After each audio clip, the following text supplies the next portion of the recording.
Hello friends, I hope आपको मेरा channel अच्छा लग रहा है। और अगर सोशोलॉजी रिलेटेड कोई भी टॉपिक आप यहाँ पे चाहते हैं कि मैं उस पर वीडियो बनाऊँ तो प्लीज़ उसे कमेंट सेक्शन में लिखिए। आज वीडियो की बात करें तो आज हम एक और स्ट्रक्चरल फंक्शनलिस्ट पढ़ने जा रहे हैं जिनका नाम है एम.एन. श्रीनिवास। सो बिना टाइम वेस्ट किए लेट्स बिगिन।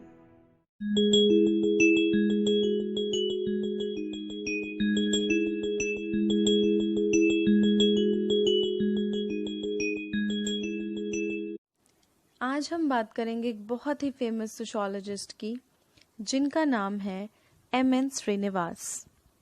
इनका पूरा नाम है माइसोर नरसिम्हचर श्रीनिवास।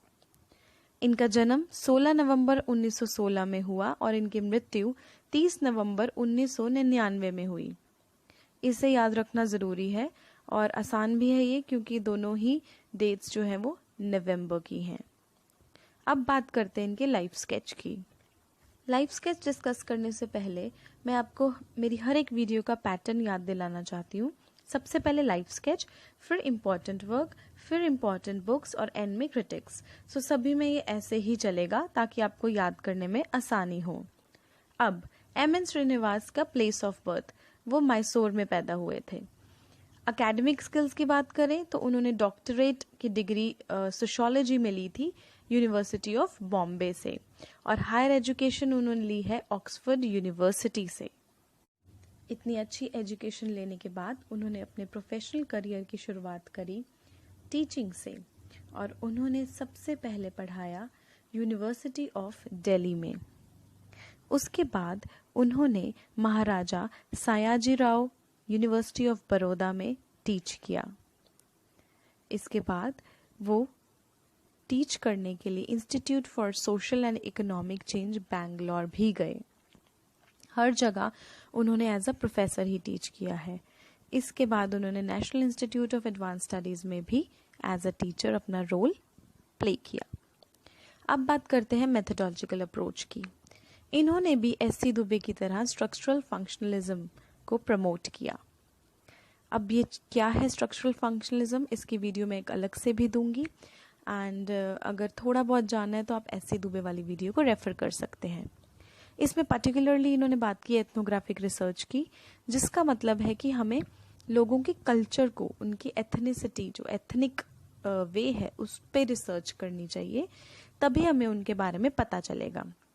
इस रिसर्च को करने के लिए जो मेथड उन्होंने सजेस्ट किया और जो अपनाया वो था पार्टिसिपेंट ऑब्जर्वेशन।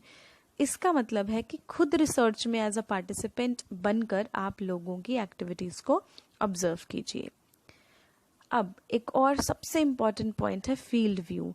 ये ऐसे सोशोलॉजिस्ट थे जिन्होंने कहा कि सिर्फ किताबी बातों से नहीं आप किसी चीज को पढ़ सकते, आपको फील्ड में जाना पड़ेगा। सो इसे हम कंटेक्सचुअल व्यू भी कहते हैं। नाउ इम्पॉर्टेंट वर्क, इनके इम्पॉर्टेंट वर्क को मैंने 4 में डिवाइड किया हुआ है ताकि आपको आसानी रहे याद रखने में। अपनी हर वीडियो की तरह इस वीडियो में भी मैंने निमोनिक यूज किया है ताकि ये जो 4 काम है इसे याद करने में आसानी रहे। सो इस वीडियो के लिए जो निमोनिक है वो है डॉक्टर साहिल साराभाई। अब मुझे नहीं पता आपने साराभाई वर्सेस साराभाई देखा या नहीं, but it was one of my favourite show, और उसमें एक करेक्टर का नाम था डॉक्टर साहिल साराभाई। अगर आपको ये नहीं सही लगता इट्स ओके, आप अपना भी बना सकते हैं, और अगर आपसे नहीं बन रहा है निमोनिक्स तो प्लीज़ मुझे कमेंट सेक्शन में बताइए, मैं कोई और निमोनिक भी इसके लिए बना दूंगी।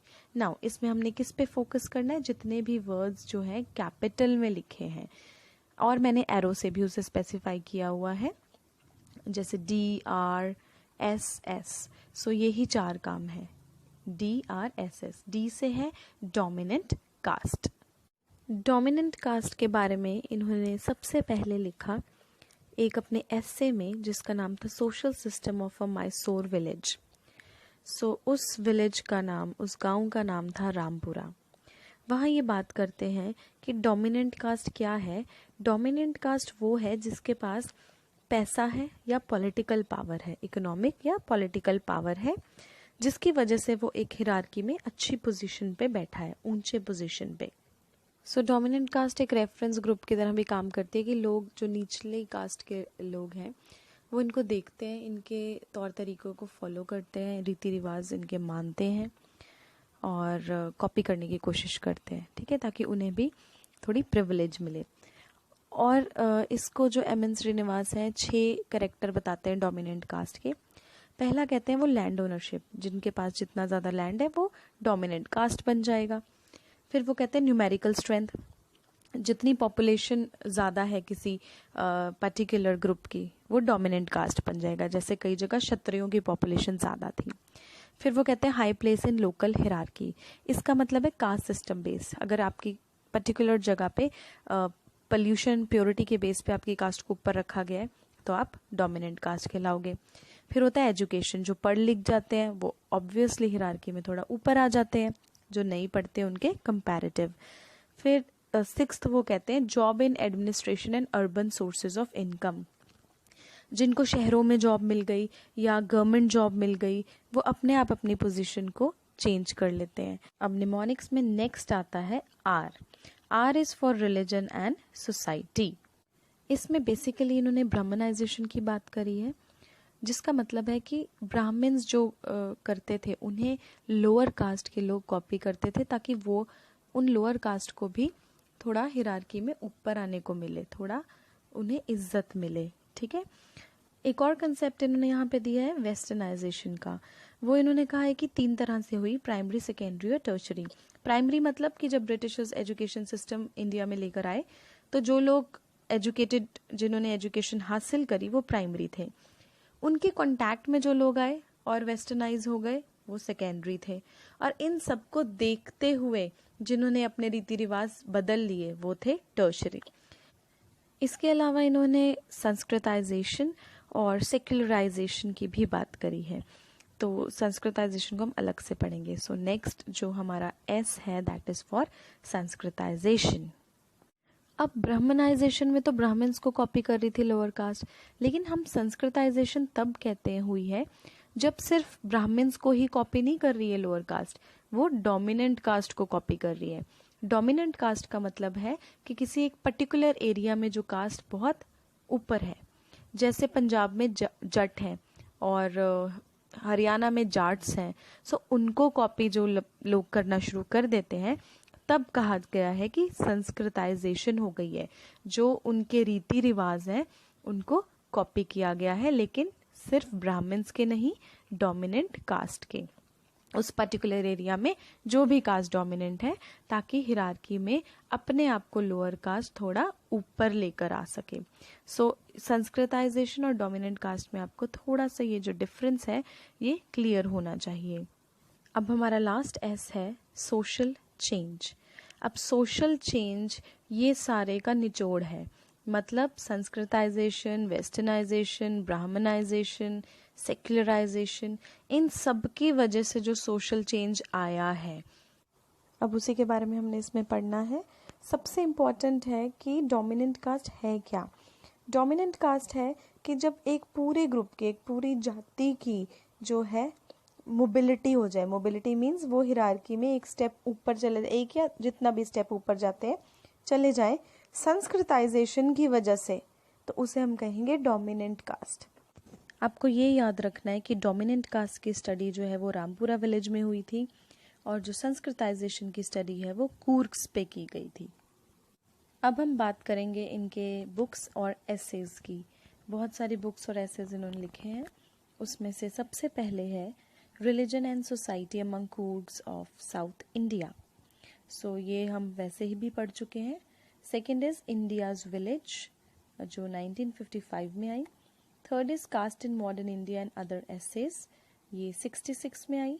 प्लीज़ इनके ईयर्स ज़रूर याद रखिए। Social change in modern India, जो भी उनके मेन कंसेप्ट थे उन्हीं पे बुक्स हैं। एंड इंडिया सोशल स्ट्रक्चर, और लास्ट थी उनकी the dominant caste and the other essay.